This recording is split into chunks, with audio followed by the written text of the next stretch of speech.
एक बार एक राजमहल में काम वाली बाई का लड़का खेल रहा था। खेलते खेलते उसके हाथ में एक हीरा आ गया। वो दौड़ता दौड़ता अपनी माँ के पास ले गया।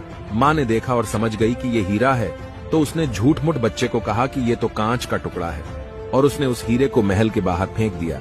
और थोड़ी देर के बाद वो बाहर से हीरा उठाकर चली गई, और उसने उस हीरे को एक सोनार को दिखाया। सोनार ने भी यही कहा, ये तो कांच का टुकड़ा है, और उसने भी बाहर फेंक दिया। वो औरत वहां से चली गई।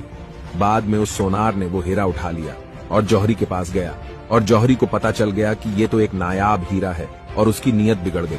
और उसने भी सोनार को कहा कि ये तो कांच का टुकड़ा है, और उसने उठा के हीरे को बाहर फेंक दिया, और बाहर गिरते ही वो हीरा टूटकर बिखर गया। एक आदमी इस पूरे वाकये को देख रहा था। उसने जाके हीरे को पूछा, जब तुम्हें 2 बार फेंका गया तब नहीं टूटे, और तीसरी बार क्यों टूट गए?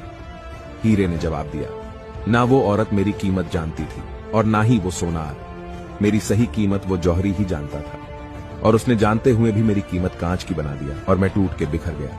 निष्कर्ष, जब किसी इंसान की सही कीमत जानते हुए भी लोग नाकारा कहते हैं, तो वो भी हीरे की तरह टूट जाता है और कभी आगे नहीं बढ़ सकता है। अगर कोई व्यक्ति अपने हुनर को निखारते हुए आगे बढ़ने की कोशिश करता है, तो उसका हौसला बढ़ाओ और सपोर्ट करो, और यह ना भी कर सको तो कम से कम हीरे को कांच बताकर तोड़ने का काम भी मत करो।